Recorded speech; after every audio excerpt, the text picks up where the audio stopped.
Shalom and good day all, this is Tehillim29 back again for another indie comic review. And for this indie comic review, I'll be covering Fox and Hare and Rogue Sun issue 4. Fox and Hare is a first issue connected to Vault Comics, as you can see right here, and that will be the first one that I'll be covering in this review. So let me get things prepared and we can make a start covering the story, the rating, and everything else that I like to cover in my stories. So jumping into Fox and Hare issue 1, and also the first thing, does this cover in any way, shape or form connect to anything that is happening inside of the story? Sure enough, it really does. And this is where I give the cover, and you'll soon why the cover gets the rating it does. Once we move into the next part, it gets an 8 out of 10. And this is actually quite high for an indie comic for me to give something first time around. And I'll certainly say one thing else, I did actually enjoy the story. Now it's time to move into the internal art side of things, to which we'll have a look at the art in the beginning, middle and end, as well as some of the things that are happening within the story. Starting now. And right off the bat, as we can see here, this actually takes place in the past.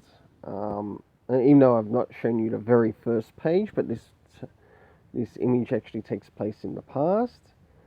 And as you can see here, there's something happening with these particular characters, as they are in somewhat essence waiting for someone to get back home.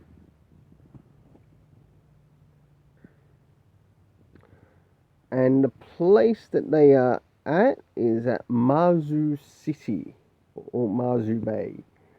So, and this also takes place when we move to the future.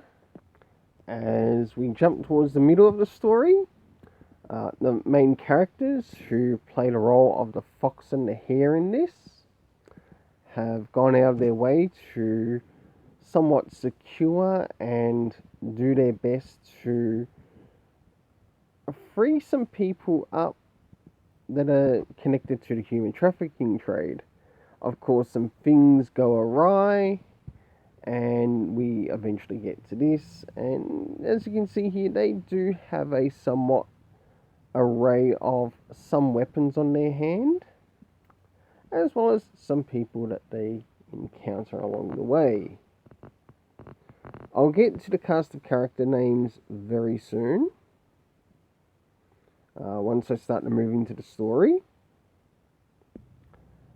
And last but not least, some of the art towards the end.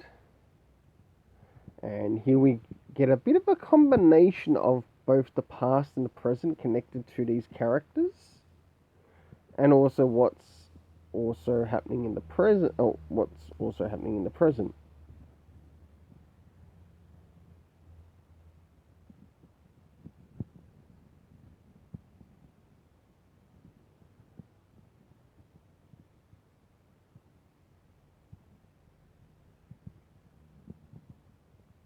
Very well done. By the way that this art is done as well, this also looks like it could also be maybe quite a nice small animated series. So for the internal art, I gave it an 8 out of 10. Great job to both the artist as well as the writer in delivering this story. Now it's time to move into the area of the story. This being a first issue, I don't need to really cover the area of comic book references or comic references, so we will cover the areas that were actually covered in the story. In the area of time, which is something that correlated within the past and the present in relation to this story, both at the beginning and also towards the end. We had 25 years ago and today, so today was sort of like used as the present in relation to the story, which I thought was pretty good. The location, the key location, which is actually used in the city, it would have been nice to have, say, a couple of other new locations added, such as, for example, the Prime Minister's suite or the Prime Minister's apartment of sorts, which you do actually get to see in this, but it's not pointed out.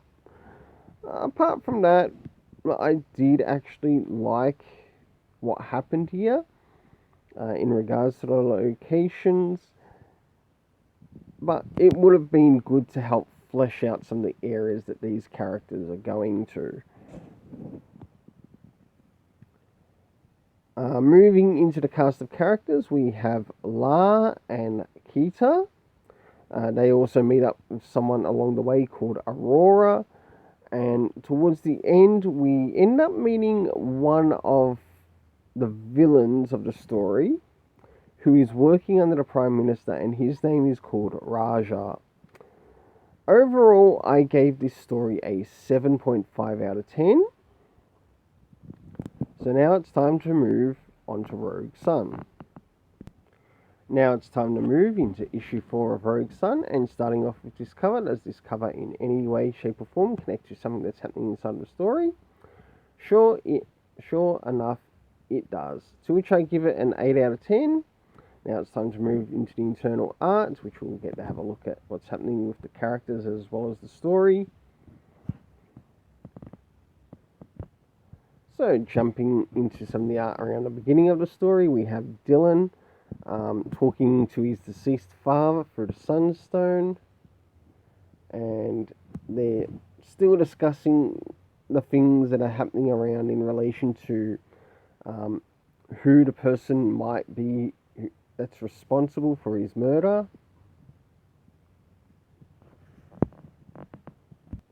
As things continue in the story, as we start to move towards the middle, we have the Rogue Sun, Dylan, going up against the Monica, who we learn has been released by Ori. And I forget the person who owns the jewel shop, and it wasn't pointed out in the story, and it needed to be pointed out in this story. What their name was again, because seeing that we're newly introduced to this character, we need more of that character being called by their main name. And of course, things continue. And last but not least, let's get towards the end. As we start to move towards the end, you can certainly see that Dylan is actually having a little bit of trouble, or the Rogue Sun is having a little bit of trouble against the Monica. And whilst this is happening, someone has been called out, and they're going out of their way to somewhat help him out. We do get to see the face reveal of this character in the next page, but I'm not going to show that spoiler. So for the internal art, I gave it an 8 out of 10. Now it's time to move to the story. First things first, did we get any comic book references to any of the previous issues? No, we didn't. We needed it. Did we get any indication of time or when things were happening time-wise? No, but it would help to include it in the story. Because it will help set a better timeline in the story, and also a continuity to the events. The location, again, pick up on the locations that are being used in this. Yes, there was a cemetery used in this, but we didn't really get the name of the cemetery mentioned either by editor or somewhat the writer. They are letting down the audience in regards to that. And if this was my first issue, like if issue 4 was my first issue, and I wanted to know where this was taking place because issues 1, 2, and 3 were sold out, I need that information. But overall, did it affect the story? We'll soon find out. Moving into the cast of characters, we did have Dylan, who's the rogue son. We had Brock, we had Ori, we had Van, we had, of course, the dad. We had Mr. I think it's Helena. I think I've got that wrong.